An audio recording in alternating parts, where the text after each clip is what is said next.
The last patient. I've never been more scared in my entire life than when I was trapped in that asylum.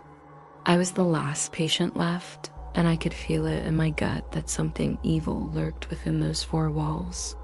The floorboards creaked as if warning me of the horrors that awaited me in the darkness. I desperately searched for an exit, my heart pounding like a drum solo in my chest. Just let me out, please. But there was no escape. The heavy iron bars on the windows were cold against my skin, mocking my futile attempts at freedom. And then I heard it, a noise that sent shivers down my spine, dragging me back to my darkest fears. It sounded like a soul-wrenching scream, echoing through the empty halls. Who's out there? Was I truly alone? Then I noticed a flicker of movement in the shadows, a fleeting glimpse of something or someone lurking just beyond my sight. My mind raced, trying to make sense of what I had seen, but it was gone before I could grasp it. Now panic surged through me, hot and fast, threatening to consume me. I ran blindly, crashing into walls and stumbling over furniture, desperate to flee from whatever was haunting this place. But the more I moved, the more tormented I became. The asylum seemed to twist and shift, its layout morphing into a labyrinth designed to keep me trapped forever.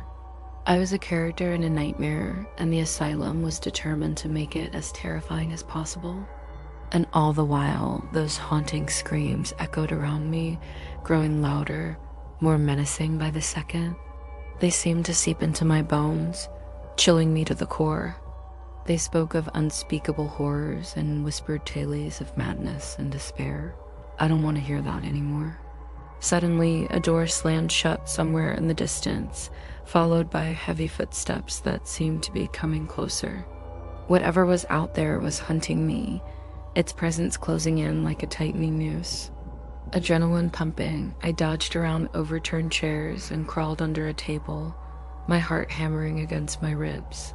I could feel its eyes boring into me, and then I heard its raspy voice slithering through the darkness. It was beckoning me, trying to lure me into the shadows where it could claim me as its next victim. No, I won't go with you.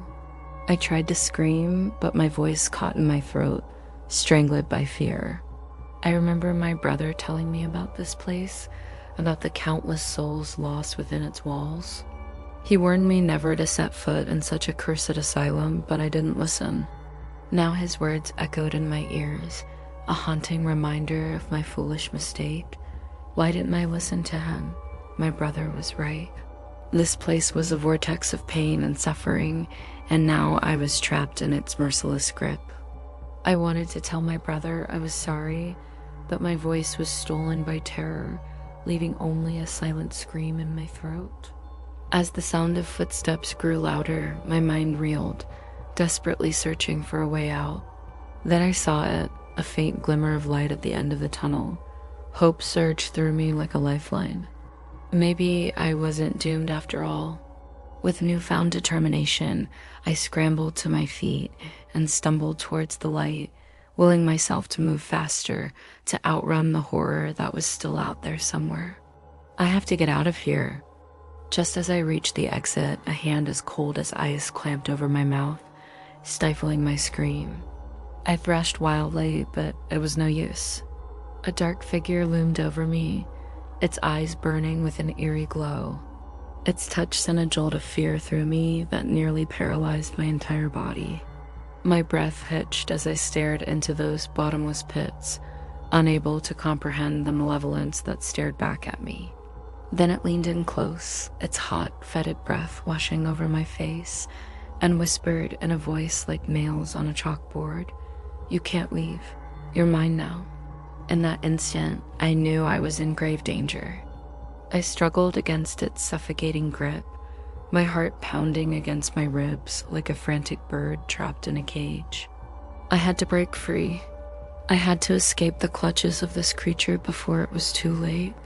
With a surge of adrenaline, I mustered every ounce of strength within me and lunged forward, catching the creature off guard. I scrambled away from its grasp, my fingers digging into the rough bark of a nearby tree. As I pulled myself away, I turned and fled, crashing through the underbrush, desperate to put as much distance between myself and the asylum as possible. Behind me, I heard the creature roar in frustration, its heavy footsteps pounding the ground like thunderclaps. I dared not look back. Instead, I focused on the dense woods ahead, willing my legs to carry me further, faster. I couldn't let whatever that thing take hold of me. I wouldn't let it win. As the forest grew darker, I quickened my pace, my senses on high alert. Every snapping twig, every rustle of leaves made me jump. And then I saw it, a clearing up ahead. Hope surged through me. If I could reach the clearing, I might find help, maybe even a road or a house where I could seek refuge.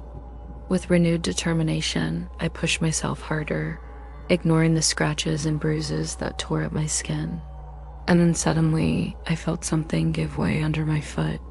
My ankle twisted beneath me and I crumpled to the ground, sending a searing pain shooting through my leg. I lay there for a moment, stunned, tears of pain and frustration streaming down my face. I have to get up. I have to keep going. With a sob, I forced myself to my feet, leaning heavily on my injured leg. I limped towards the clearing, each step a monumental effort. As I stumbled into the clearing, my heart sank. There was nothing there, no road, no houses, just trees. And those trees were closing in on me, forming a circle that trapped me in their midst. And then I heard it, the sound that froze my blood, the raspy voice that haunted my nightmares. "You can't escape me," it hissed, slithering through the trees like a venomous serpent. "You're mine now." From the corner of my eye, I saw it emerge, its eyes glowing with a terrifying light. It was advancing slowly, savoring my terror, enjoying the fear that radiated off me in waves. I tried to run, but my injured leg buckled beneath me and I collapsed onto the soft earth. I looked up at the creature as it approached, its face contorted in a grotesque grin. I wanted to scream, but my voice was stuck in my throat. And then everything went black. I awoke to the sound of birdsong, the gentle caress of sunlight on my eyelids, and the sweet smell of wildflowers in the air. Groaning, I opened my eyes, expecting to see the menacing trees of the clearing, but instead, I was met with the sight of rolling hills and a winding river in the distance. Relief washed over me, so intense it brought tears to my eyes. I was safe. Had it all been a dream? I sat up, rubbing the back of my head, wincing as a sharp pain shot through me. My ankle was throbbing, reminding me of my ordeal. I stood unsteadily, my legs shaking. I needed help. I had to get home. As I started walking, my mind raced, trying to piece together what had happened. The last thing I remembered was the creature emerging from the woods, its eyes glowing with a terrifying light. Had it let me go? Was I really safe? Or was this part of some twisted game? These questions echoed in my mind, but I had no answers. I stumbled along, hoping to find someone, anyone who could help me. Just when my hope began to dwindle, I saw it, a small cottage nestled amidst the trees. Smoke curled from its chimney, promising warmth and shelter. I hesitated for a moment, fear gnawing at me. What if the creature had followed me? What if I wasn't safe here? But the thought of staying out in the open was too terrifying. I needed help, and this cottage was my only chance. Taking a deep breath, I walked towards the cottage, each step a bit more confident than the last. As I approached the door, I raised my hand to knock, but before I could, it swung open, revealing a woman with kind eyes and a welcoming smile. "Hello," she said, her voice as soothing as honey. "Can I help you?" I poured out my story, my voice trembling, and the woman listened patiently, her expression growing concerned. When I finished, she nodded understandingly. "Come inside, child. You need rest and help." And then she did something that made my heart skip a beat. She reached out and gently touched my forehead. "I'm not sure what happened to you," she said softly, "but you're safe here. Rest now." As I lay on the comfortable bed in the guest room, the woman's gentle touch still lingered on my forehead. My thoughts drifted back to the asylum and the creature that haunted it. Had I escaped its grasp forever? Would I ever see my brother again? Questions tumbled through my mind, but I had no answers. I closed my eyes, hoping for a peaceful night's sleep, but nightmares soon invaded my dreams. In the depths of my subconscious, I found myself back in the asylum, the creature's piercing gaze boring into me. It taunted me, reveling in my terror, and I struggled to break free from its clutches. I screamed, but my cries echoed unanswered in the vast emptiness. Suddenly, I jolted upright in bed, my heart pounding against my ribs like a frantic bird. I was soaked in cold sweat, my entire body trembling. I had escaped the asylum, hadn't I? I looked around the room, searching for any sign that I wasn't safe. Then I noticed it, a small, intricately carved wooden box tucked under the bed. Curiosity tugged at me, and I slid it out, lifted the lid, and gasped. Inside lay a single key. Its intricate design seemed familiar, as if I had seen it before, and then it hit me. The asylum, the keyhole, it was the same. Had the woman given me this? But why? Was she part of something bigger? Was she the one who had orchestrated my escape from the asylum? My mind reeled, trying to make sense of it all. Then I heard a voice that sent chills down my spine. Looking for this? I spun around, my heart pounding, and there she was, the woman from earlier, but her eyes were different, glowing with an eerie light that sent shivers down my spine. A cruel smile spread across her lips, revealing teeth that were sharp and predatory. "Who are you?" I whispered, my voice trembling with fear.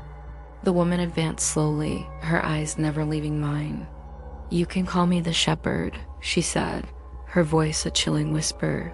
"And you, my dear, are my newest patient." She gestured to the key in my hand. "That belongs to the asylum, doesn't it?" she continued, her smile widening. "It seems you weren't meant to escape after all." I wanted to scream, to fight back, but terror had frozen me in place. With a swift, graceful movement, she snatched the key from my hand and held it aloft. "Now," she said, her voice dripping with malice, "let's take you home." Before I could react, she pressed the key into my chest, and a jolt of pain shot through me. My vision blurred, and I collapsed to the ground, my last coherent thought being, "I told you I was the last patient."